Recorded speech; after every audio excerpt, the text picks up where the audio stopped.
আসসালামু আলাইকুম রহমতুল্লাহি ওবরকাতুহু। সম্মানিত দর্শক, বাংলাদেশের রাষ্ট্র ক্ষমতায় যারা আছেন এবং রাষ্ট্র ক্ষমতা থেকে যারা চলে গেছেন, আওয়ামী লীগ এবং যারা আবার আসতে চাচ্ছেন খুব দ্রুত, কারা আসতে চাচ্ছেন? আওয়ামী লীগও আসতে চাচ্ছে, জামাত এবং এনসিপি তারাও আসতে চাচ্ছে।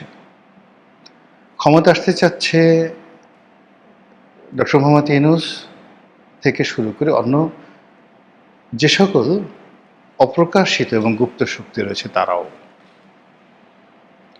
ফলে আমাদের এই বাংলায় এই মুহূর্তে যে সমস্যাগুলো দেখা দিচ্ছে, এত সমস্যা আমি আমার জীবদ্দশায় দেখিনি। আর ইতিহাসের বইতে সুবে বাংলার যে সকল সমস্যার কথা নানা সময় পড়েছি, তো সেই সকল সমস্যা যদি একীভূত করা হয়, আমার কাছে মনে হয় 2026 সনের এই সময়টি, আজকে ঠিক পহেলা বৈশাখের একদিন আগে সোমবার দিন যখন এই অনুষ্ঠানটি ধারণ করছি, তখন মনে হচ্ছে যে আমাদের রাজনীতিকে ঘিরে, আমাদের ক্ষমতাকে, রাষ্ট্র ক্ষমতাকে কেন্দ্র করে যে সকল নয়েজ হয়, সুদূর বুদুর, চক্কর ভক্কর, যে সকল কথা আমরা আঞ্চলিক ভাষায় বলি, তা একেবারে সর্বোচ্চ পর্যায়ে খেলাধুলা চলছে। সংসদের বিরোধী দল জামাত এবং এনসিপি তারা স্পষ্টভাবেই এখন সরকারের দিকে আঙুল উঁচু করছে, বলার চেষ্টা করছে যে কথা দিয়ে আপনারা কথা রাখেননি। আবার এনসিপিরই অন্য একজন নেতা বেশ কয়েকদিন আগে তিনি একটা স্ট্যাটাস দিয়ে সরকারকে বলার চেষ্টা করছেন এবং বিরোধী দলকে আক্রমণ করে বলার চেষ্টা করছেন যে তাদের মধ্যে যে সমঝোতা হয়েছে, ক্ষমতার ভাগাভাগি এবং আসন ভাগাভাগি এবং একটি সমঝোতার নির্বাচন, সেই নির্বাচনে ছাত্রদেরকে, বিপ্লবীদেরকে এত সস্তা এবং এত কম মূল্যে বিক্রি করা হয়েছে, যার জন্য সেই ছাত্রনেতা তিনি বলছেন যে আমার আফসোস লাগছে, মায়া লাগছে ছাত্রদের জন্য। তো এরকম অসংখ্য ঘটনা আপনারা দেখতে পাবেন যে ঈদ শেষ হতে না হতেই, অর্থাৎ পবিত্র ঈদ উল ফিতর শেষ হতে না হতেই রাজনৈতিক যারা নেতৃবৃন্দ রয়েছেন তারা তাদের কথা এবং ভাষা পরিবর্তন করে ফেলেছেন। জামাত তাদের যে সকল প্রক্সি সংগঠন রয়েছে সেগুলো এবং ছোট ছোট দলের বড় বড় নেতা, তারা অকথ্য, অশ্লীল, অশ্রাব্য ভাষায় বিএনপিকে আক্রমণ করছে এবং বিএনপির যে সকল শীর্ষ নেতা রয়েছেন, যেমন তারেক রহমান সাহেব আছেন, সালাউদ্দিন সাহেব আছেন, আমির খসরু মাহমুদ চৌধুরী সাহেব আছেন, তাদের ছেলের সন্তান এবং আরও অনেক তাদের একান্ত ব্যক্তিগত যাদের সঙ্গে নারী এবং পুরুষ যাদের সাথে সম্পর্ক রয়েছে, তাদেরকে খোঁটা দিয়ে নানা রকম কথাবার্তা বলা হচ্ছে। এর মধ্যে আইনমন্ত্রী এবং স্বরাষ্ট্রমন্ত্রী এই দুইজন বিরোধী দলের আক্রমণের একেবারে সর্বোচ্চ লক্ষ্যবস্তু। কতগুলো বিষয়, প্রকাশ্য যে বিষয়, সে বিষয়গুলো নিয়ে তাদের দ্বন্দ্ব সংঘাত হচ্ছে, যেমন জুলাই সনদ, সংস্কার প্রস্তাব ইত্যাদি। কিন্তু পর্দার আড়ালে যে বিষয়গুলো নিয়ে তাদের মধ্যে দ্বন্দ্ব এবং সংঘাত, সেটার মূল বিষয় ছিল যে তাদের ক্ষমতার ভাগাভাগির একটা সমঝোতা ছিল। সংসদের ডেপুটি স্পিকার এই পদটা নয়, এটি জাতীয় সরকারের প্রস্তাবনা ছিল। ২ নম্বর হলো যে বিরোধী দল এবং প্রধানমন্ত্রী এই দুয়ের মধ্যে ক্ষমতার একটা সমন্বয় ছিল, যেটা এখন একছত্রভাবে প্রধানমন্ত্রীর কাছে চলে গেছে। ৩ নম্বর হলো যে ডক্টর মোহাম্মদ ইউনূস তাকে রাষ্ট্রপতি বানানো হবে। রাষ্ট্রপতির ক্ষমতা এখন যেভাবে আছে সেই ক্ষমতা বৃদ্ধি করা হবে এবং প্রধানমন্ত্রীর এখন যে ক্ষমতা রয়েছে সেই ক্ষমতা কমানো হবে। এই বিষয়গুলো ক্ষমতায় আসার সঙ্গে সঙ্গে বিএনপি বেমালুম ভুলে গিয়েছে এবং এটা ভুলে যাওয়া স্বাভাবিক।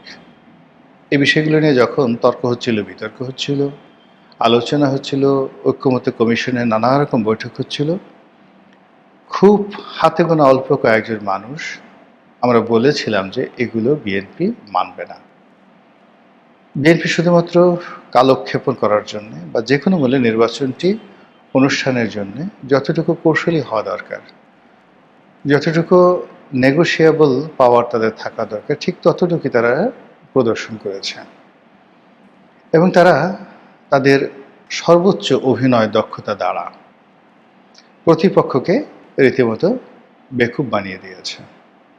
তারা নিজেদেরকে সহজ সরল, ইনোসেন্ট, সাধ্য তেঁতুলের বিচি, সদ্য প্রসূত নবজাতক সন্তান, তাদের মধ্যে যে ধরনের একটা পবিত্র ভাব থাকে, ওইরকম বিএনপির অনেক নেতা নিজেদেরকে ওইভাবে উপস্থাপন করেছেন। তারা কোনো অবস্থাতে বিদ্রোহে যাননি, বিপ্লবে যাননি এবং সরকারের সঙ্গে অর্থাৎ ইউনূস সরকারের সঙ্গে কনফ্লিক্ট এবং কন্ট্রাডিকশনে যাননি। ফলে কি হলো, তারা বিজয়ী হয়েছেন কৌশলে। আর তাদের কাছে জামাত, এনসিপি এবং ডক্টর মোহাম্মদ ইউনূস সহ যে সকল গুপ্ত শক্তি আছে বাংলাদেশের ভিতরে এবং দেশের বাইরে, যে সকল ডিপ স্টেটের স্টেক হোল্ডার যারা আছেন, তারা সকলে রীতিমতো ধরা খেয়েছেন। এখন এই ধরা খাওয়া পর্যন্ত যদি ঠিক থাকতো তাহলে কোনো সমস্যা ছিল না। সমস্যাটা হলো যে গত 17 মাস 18 মাসে যে সকল কর্মকর্তা কর্মচারী প্রজাতন্ত্রে নিয়োজিত হয়েছিলেন, অনেকের সঙ্গে টাকা পয়সারও কিন্তু লেনদেন হয়েছিল বলে অভিযোগ আসছে। এখন তাদের সবাইকে বাদ দিয়ে দেওয়া হয়েছে। কাজেই সাবেক সরকারে যে সকল কর্তা ব্যক্তিদের আলুর দোষ ছিল, পেঁয়াজের দোষ ছিল, যারা টাকা পয়সা নিয়েছেন বলে অভিযুক্ত হয়েছেন বা তাদের বিরুদ্ধে নানা রকম কথাবার্তা হচ্ছে, তাদের প্রাণবায়ু এখন রীতিমতো হলকমের কাছে চলে আসছে যে এই সকল বিষয় যদি প্রকাশিত হয় যে 100 কোটি টাকা নিয়ে, 200 কোটি টাকা নিয়ে একটি নিয়োগ দেওয়া হয়েছে 2 বছরের জন্য, 5 বছরের জন্য, এখন সেটা 3 মাসের মাথায় শেষ হয়ে গেছে, এখন কি হবে? আর বড় বড় পদে যে নিয়োগগুলো দেওয়া হয়, সেই নিয়োগগুলো দেওয়ার ক্ষেত্রে বড় বড় ব্যবসায়ীরা জড়িত থাকে, কর্পোরেট হাউস জড়িত থাকে, বিদেশি সংস্থা জড়িত থাকে। আপনি ধরুন বাংলাদেশ ব্যাংকের গভর্নর কথাই ধরি, তো বাংলাদেশ ব্যাংকের গভর্নর পদে যদি আহসান এস মনসুর, আমি বলছি না, জাস্ট একটা যাকে বলা হয় আপনাদেরকে বোঝানোর জন্য, যে আহসান এস মনসুরকে যদি কোনো ব্যাংকিং গ্রুপ, ব্যবসায়ী গ্রুপ, কোনো পক্ষ তাকে নিয়োগ দিয়ে থাকে, সেই নিয়োগের পেছনে যদি একটা বিরাট লেনদেন থাকে, এখন আহসান এস মনসুরকে ইমিডিয়েটলি সরিয়ে দেওয়ার ফলে কি হলো, যারা এই সেক্টরে বিনিয়োগ করেছে তাদের মাথায় হাত পড়েছে। এখন তারা যদি এই বিষয়গুলো বলে দেয় যে অমুককে আমরা এত টাকা দিয়েছি, তাহলে তো অনেক মানুষের মুখোশ খুলে যাবে। এবং এটা বাংলাদেশে খুব অহরহ হয়ে গেছে এই কারণে যে এই বিষয়গুলো আওয়ামী লীগ জমানাতে হতো। আমার এক বন্ধু হঠাৎ করে দেশের একটা সবচেয়ে বড় ব্যাংকের ম্যানেজিং ডিরেক্টর হয়ে গেলেন। তো তিনি আসলে অনেক দিন আগে একটা ছোট ব্যাংকের এমডি ছিলেন। তো তার টার্গেট ছিল যে মোটামুটি একটা ভালো ব্যাংকে যদি তিনি সরকারি ব্যাংকে এমডি হতে পারেন, এতেই তিনি হ্যাপি। কিন্তু হয়ে গেলেন অহলনে ছাড়েন বাংলাদেশের সবচেয়ে বড় ব্যাংকের এমডি। তো আমি আমার সেই বন্ধু, তার আর একজন ঘনিষ্ঠ বন্ধু, তার কাছে জিজ্ঞাসা করলাম ব্যাপারটা কি, কিভাবে হলো।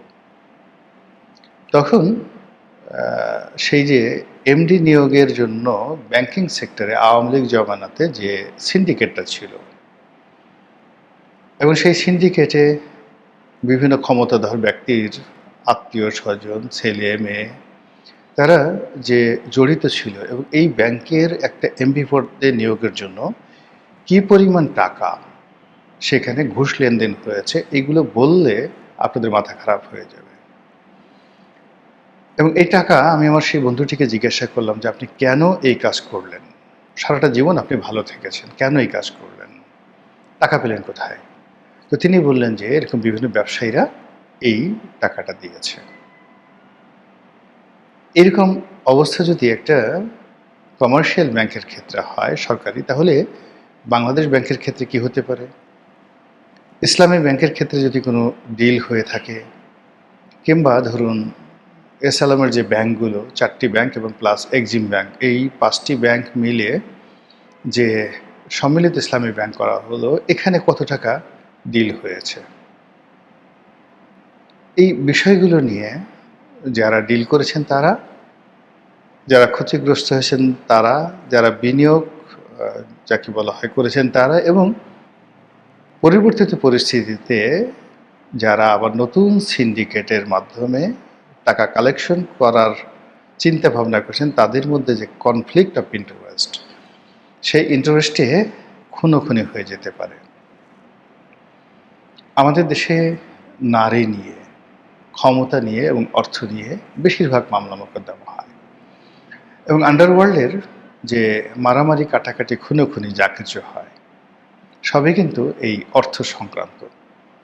কারণ বাজারের চাঁদা, সায়দাবাদের চাঁদা, গাবতলীর চাঁদা, মিরপুরের চাঁদা, এই ঢাকা শহরের যে অন্য যে সকল গেটওয়েগুলো রয়েছে, যেমন নারায়ণগঞ্জ রয়েছে, সাভার রয়েছে, গাজীপুর রয়েছে, এ সকল অঞ্চলের যে চাঁদাবাজির সিন্ডিকেটগুলো রয়েছে, এই সিন্ডিকেটগুলো হাজার হাজার কোটি টাকা প্রতি বছর তারা এখান থেকে সংগ্রহ করে, এবং সেই টাকা সুন্দরভাবে পুলিশ থেকে শুরু করে রাজনৈতিক নেতা, দেশে দেশের বাইরে সর্বমহলে এত নিখুঁতভাবে পৌঁছে যায়, সেটা কল্পনা করতে পারবেন না। আওয়ামী লীগ যে সাম্রাজ্যটা 15টা বছর ধরে তারা চালিয়েছে, ডক্টর ইউনূসের জামানাতে সেটা ভাগাভাগি হয়েছে কাদের মধ্যে, আবার এখন সেটা কাদের মধ্যে ভাগাভাগি হতে যাচ্ছে। এইভাবে পুলিশের নিয়োগ, এইভাবে সিভিল সার্ভিসের নিয়োগ, জুডিশিয়ারির নিয়োগ যদি কিছু থাকে, মিলিটারির নিয়োগ যদি থাকে, আপনি পররাষ্ট্র মন্ত্রণালয়ের নিয়োগ যদি থাকে, আপনি দেখেন একজন যাকে বলা হয় মহিলা সংসদ সদস্য, তাকে নিয়োগ দেওয়া হবে, সেখানে নাকি 10 কোটি না 20 কোটি টাকা তার কাছে চাওয়া হয়েছে। নাউজুবিল্লাহ মিন জালেক। চিন্তা করুন, একজন মহিলা সংসদ সদস্য, এবং তিনি এই কথা প্রকাশ্যে মিডিয়াতে বলেছেন। তো এই সকল বিষয় নিয়ে যারা বিভিন্ন পক্ষ, বুভুক্ষ পক্ষ, 17 বছর যারা মানে যাকে বলা হয় না খেয়েছিল, তাদের লোভের জিহ্বা এতটা প্রসারিত হয়েছে যে এই যে তাদের লোভের তাণ্ডব, সেই তাণ্ডবে কে যে কখন পশুর মতো রাস্তায় পড়ে থাকে, কার লাশ কিভাবে যে বিকৃত করা হয়, এবং প্রতিপক্ষকে ভাসানোর জন্য কখন যে কোন মাজার ভাঙ্গা হয়, কখন কোন পীরকে খুন করা হয়, কখন কোন কুকুরকে ঠ্যাং ভেঙে কুমিরের সামনে ফেলে দেওয়া হয়, কখন কোন বাউলকে মারা হয়, কখন কোন বাউল সম্রাটের বাড়িতে পুলিশ পাঠানো হয়, এ সকল জিনিস বলা যাচ্ছে না। অবস্থা দৃষ্টি মনে হচ্ছে যে প্রতিটি পক্ষ তাদের লোভ লালসার যে থাবা রয়েছে, তাদের লোভ লালসার যে নখ রয়েছে, দাঁত রয়েছে, সব কিছু তারা রাক্ষসের মতো বের করে একেবারে পুরো মানচিত্রকে খামচি দেওয়ার জন্য যেভাবে এগিয়ে আসছে, এটি হয়তো মধ্যপ্রাচ্যে আপনারা হরমুজ নিয়ে যুদ্ধের মধ্যে আমেরিকা ইরানের কনফ্লিক্ট দেখতে পাচ্ছেন, এটি হয়তো ইউক্রেন রাশিয়ার যুদ্ধ দেখতে পাচ্ছেন, এটি হয়তো ভেনেজুয়েলাতে আপনি আমেরিকা এবং ভেনেজুয়েলার যুদ্ধ দেখতে পাচ্ছেন। কিন্তু আমরা ছোট রাষ্ট্র, এই ছোট রাষ্ট্রে যে রাজনৈতিক স্বার্থ সংশ্লিষ্ট পক্ষ সমূহ রয়েছে, তারা কোনো অবস্থাতেই ইসরায়েলের চেয়ে কম নৃশংস নয়, তারা কোনো অংশেই ট্রাম্পের চেয়ে কম পাগল নয়, তারা কোনো অংশেই অ্যাপস্টেনের চেয়ে মানে যৌন কাণ্ডে যে ডন, সেই অ্যাপস্টেনের চেয়ে কোনো অংশে আমাদের সমাজে যারা এই ধরনের নারীকে পণ্য হিসেবে, ভেট হিসেবে ক্ষমতাধরদের কাছে পাঠিয়ে বড় বড় পদ পদবি বাগিয়ে নেন, তারা বাংলাদেশের প্রেক্ষাপটে কোনো অংশেই অ্যাপস্টেনের চেয়ে কম শক্তিশালী নয়। এই পক্ষগুলো হরিলুট করার জন্য যে দৌড়দৌড়ি করছে, আল্লাহ আমাদেরকে সেই দৌড়দৌড়ি থেকে হেফাজত করুন, রক্ষা করুন। আসসালামু আলাইকুম ওয়া রাহমাতুল্লাহি ওয়া বারাকাতুহু।